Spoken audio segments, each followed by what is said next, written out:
ለምን ካንቺ ጋር የምንነጋገረው? ይሄ ነገር እኮ የኔና የዚህ ጉዳይ ነው። ሶስተኛ ሰው ያስፈልጋል። እንዴት? ግልጽ እኮ ነው። ስለኔና ስለአንተ ለምን ሶስተኛ ሰው የሚጨነቅልን? ይዙ እሷ ልክ ናት። ስለእናንተ እናንተ ናችሁ የሚያገባችሁ። አሁን ሰው እያየን ወደ ቤት ሂዱና ቀዛ ተነጋገሩ። እንሄድበታለን። አሁን ወደ ቤት አልሄድም። ወዴት ነው የምትሄጂው? ጉዳይ አለኝ። ትንሿ አሁን ወደ ቤት ግቢ። ይዙ ምን ሆነሃል? ተረጋጋ እንጂ። ዝም በይ አንቺ፣ ወደ ቤት ግቢ። አንተ አታዘኝም? እሺ ምንድነው? ምን ሆነሽ? ከየት ነው የመጣው? ማለት ይሄን ፎቶ ታውቂዋለሽ እንዴ? እማዬ ብቻ እዛ ጋር ያለው አንተ ነህ? አዎ እኔ ነኝ።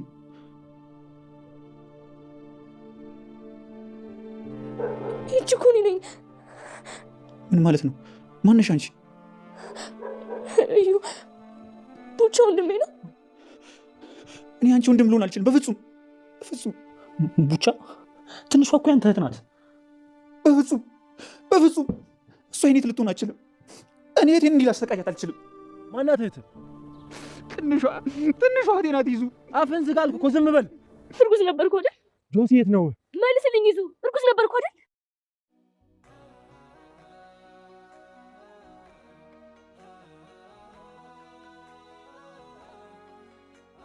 ቡቻ ሲያሳድዳት የነበረውና ልጇን በግፍ የገደለባት ሴት እህቱ መሆኗን ባወቀ ጊዜ በጸጸት ራሱን ጎድቷል። ይሄን ብቻ ሳይሆን ማንም ሰው ሳያስገድደው በራሱ በፈቃደኝነት ይዙ ፊት ለፊት ሄዶ እንደፈለክ አድርገኝ፣ የእህቴን ልጅ ነው የገደልኩት፣ እስከዛሬ ሳሰቃያትና ሳንገላታት የነበረችው እድሜ ልኬን ስፈልጋት የነበረችው እህቴ ናት ብሏል። ይዙ በሰማው ነገር ግራ ተጋብቷል። አሁንም ድራማ እየሰራብን ነው እንጂ የሚሆነው በጭራሽ የእውነት ሊሆን አይችልም እያሉ ነው። ግን ደግሞ ቡቻ በጸጸት እንዴት ተጎዳ አይኑ ላይ ይታይ ነበር። በዚህን ጊዜ እንግዲህ ኢዛናም እሱን ትቶ ወደ ጆሲ ጋር ሄዷል ማለት ነው። ቡቻ በተናገረው ነገር የትንሿ ትውስታ ተመልሷል። ፎቶ እንዳጋጣሚ ከቤት ይዛ ወጣ ስለነበረ ሁለታቸውም ጋር የነበረው ተመሳሳይ ፎቶ ነበር። እናም እንግዲህ በዚህን ጊዜ ወንድሜ አንተ ወንድሜ ነህ ወይ ባለች ጊዜ ነበር ይህ ሁሉ ችግር የተፈጠረው። ትንሿ ወደ ራሷ በተመለሰች ጊዜ እኑንም ይቅርታ ጠይቃለች። እናንተ ደካማ ጎኔ ናችሁ። ወንድም ሳይኖረኝ አንተ ወንድሜ ነህ፣ እህት ሳይኖረኝ ደግሞ አንቺ እህቴ ነሽ። ስለዚህ አማራጭ ምንም ብታረጉኝ አንገቴ እንደፍቼ የሚኖር እንጂ ምንም ላረግ አልችልም፣ ምክንያቱም እናንተ የኔ ደካማ ጎኖች ናችሁ ብላለች።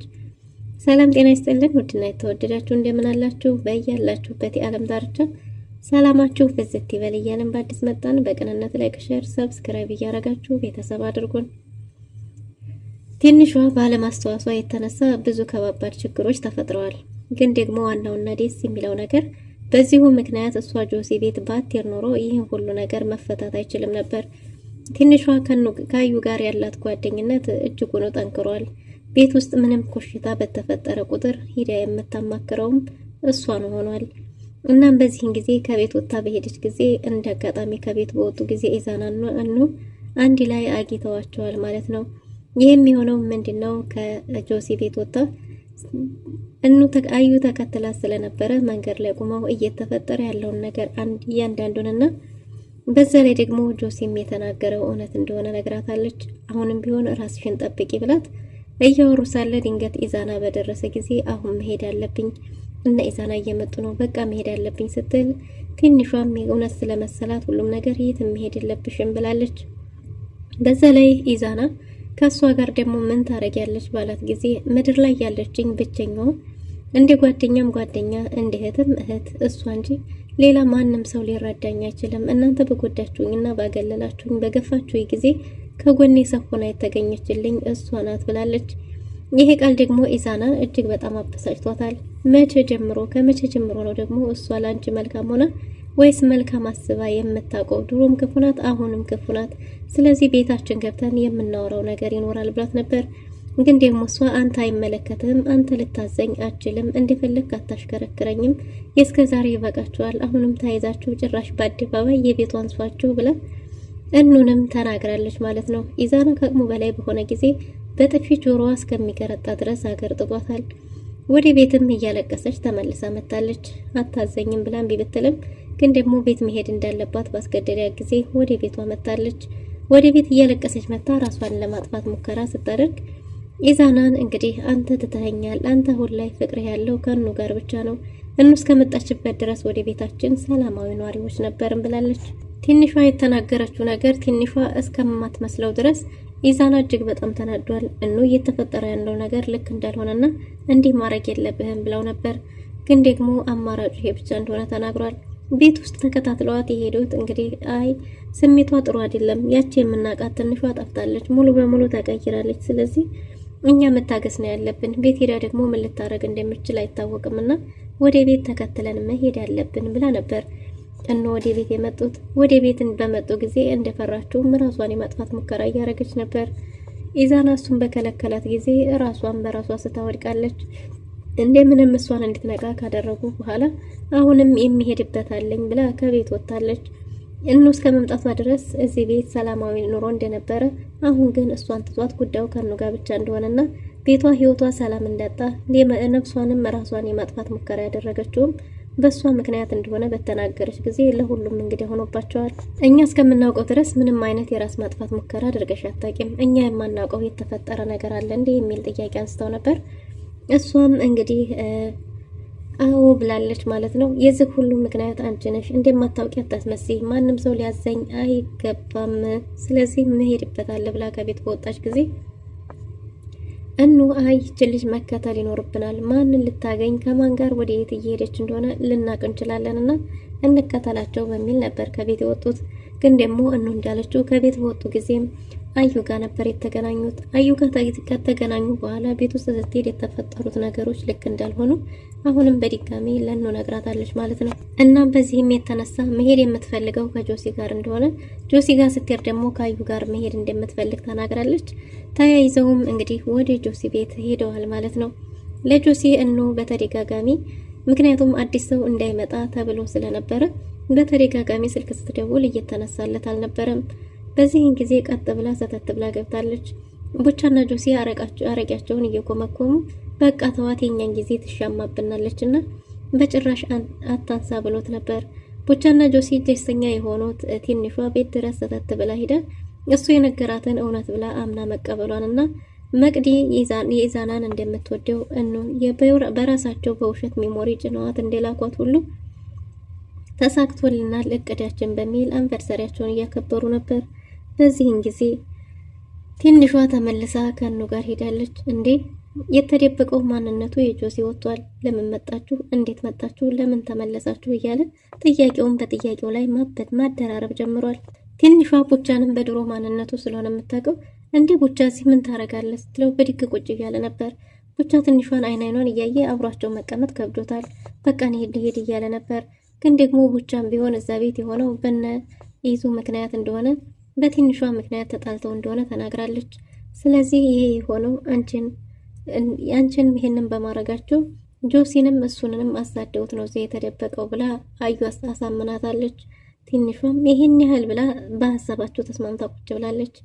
ቡቻ እንግዲህ ደስታችን ሙሉ እንዲሆን ዘንድ ምናልባት ምን አለበት የኔም እህት ብትገኝልኝ ብሎ ምኞቱን እየተመኘ ቆይቶ ነበር። ግን ደግሞ ጠረጴዛ ላይ ፎቶውን አስቀምጦ ስለነበረ ትንሿ ያንን ፎቶ ድንገት ስታነሳው የራሷ ምስልና የእናቷ የወንድሟ ነበር። በዚህን ጊዜ ትንሿ በጣም ተደናግጣለች። ይህ ፎቶ ምንድነው? ወንድሜ ስዝህ ምን ያደርጋል? ይሄን ፎቶ የማን ነው ብላ በጠየቀች ጊዜ ቡቻ የእህቱና የእናቱ ፎቶ እንደሆነ እህቱን የሚፈልጋት እህቱ እንደሆነች ተናግሯል። ትንሿ አንተ የኔ ወንድም ነህ ማለት ነው ባለችው ጊዜ በድፍረት አይ በጭራሽ እኔ አንቺ ወንድም አልሆንም፣ ምክንያቱም እኔ በግፍ በበደል ልጅሽን የገደልኩ በዛ ላይ ደግሞ ሳሳድዳት የነበረችው እህቴ፣ እረ በጭራሽ እኔ እህቴን እምበድል ሳይሆን እድሜ ልኬን እህቴን ስፈልጋት ነው የኖርኩት ብሏል። ስለዚህ ቡቻ የሚያየውን ነገር ማመን አቅቶታል።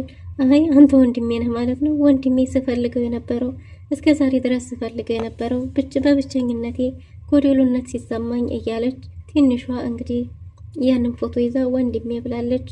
ቡቻ በጭራሽ እኔ ወንድምሽ ሊሆን አልችልም እያለ ነው።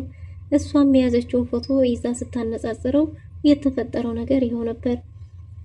ላዩም ማሳይታታለች። ጆሲም ባየው ጊዜ ትንሿ እኮ እህትህ ናት እያለው ነበር። ቡቻም ይሄ መሆን እንደሌለበት ተናግሯል። በጭራሽ እኔ እህቴን ልጅ በግፍ በበደል ልገል አልችልም። እህቴ ሳሳድዳት የምኖረዋ ሳይሆን ስፈልጋት የኖርኳት እህቴ ናት። በጭራሽ አንቺ እህቴ አትሆኝም ብሎ ወዲያው እንደብድ አድርጎታል። ትንሿ ወንድሜ ብላ ወንድሟን ማቀፍ ፈልጋለች። ቡቻ ግን በጭራሽ እኔ አንቺ ወንድም አልሆነም ብሎ እምቢ ብሏል።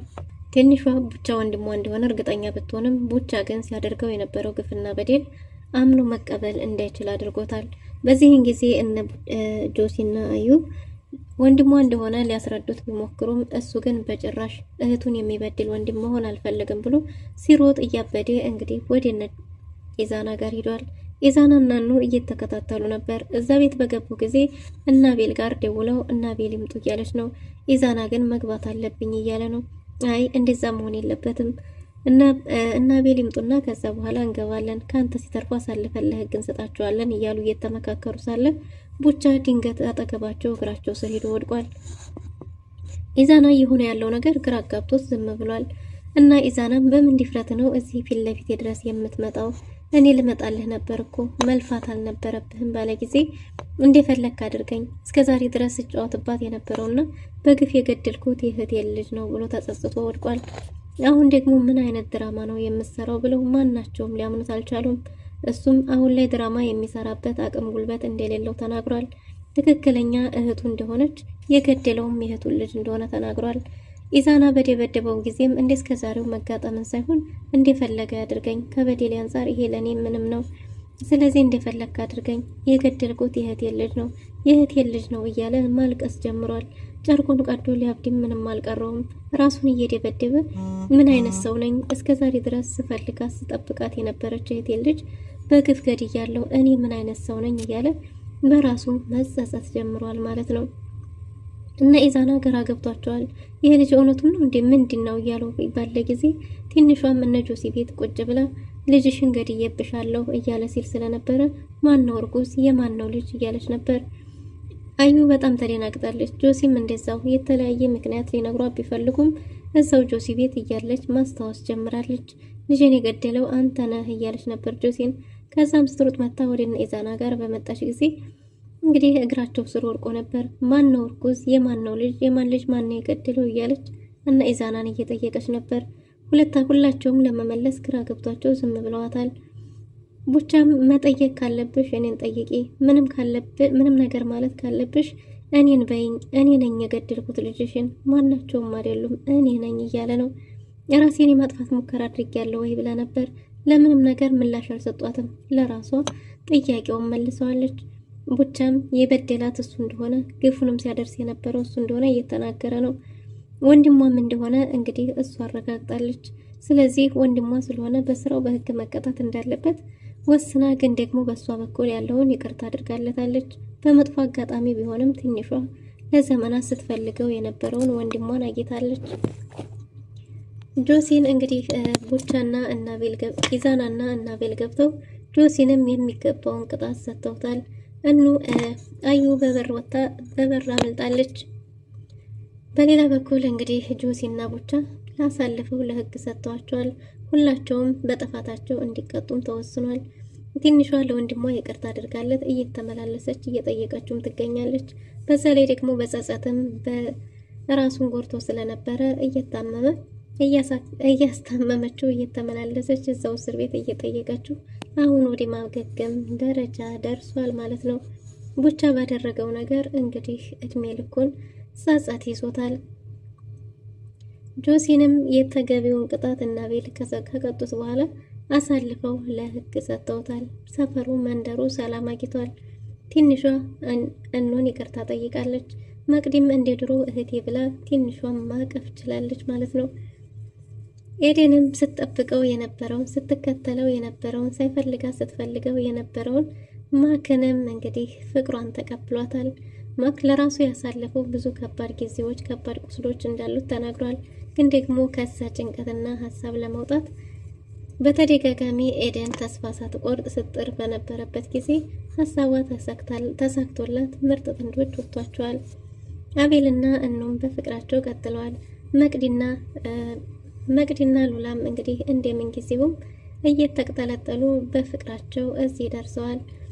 ኢዛና አሁን ላይ ያለው ነገር ሸክሙ ቀሎለታል። ትንሿ ወደ ድሮ ወደ ነበረው ማንነቷ ተመልሳለች። ወንድሟን እንግዲህ ባለፈ ነገር ምንም ማድረግ ስለማይቻል ይቅርታ ከማድረግ ውጪ ምንም አማራጭ እንደሌላት ተናግራለች። ግን ደግሞ እስከ ዛሬ ላደረግኩሽ ላስቀየምኩሽ ነገር እጅግ በጣም ይቅርታ አድርጊልኝ እህቴ። እስከ ዛሬ በጣም ብዙ መራራ ቃላቶችን በተናገርኩሽ ጊዜ አንድም ቀን እንኳን ሳታስቀይምኝ ፊትሽን ሳታዞሪብኝ ስለተንከባከብሽኝ አመሰግናለሁ ብላለች። እኑም ምስጋናውን ተቀብላለች፣ ይቅርታም አድርጋለች። ቤታቸው በፍቅር ሞቅ ደመቅ ብሏል። ውድና የተወደዳችሁ ለዛሬ ነበረ ቆይታ ይመስል ነበር። በቀጣይ እስከምንገናኝ መልካም ጊዜ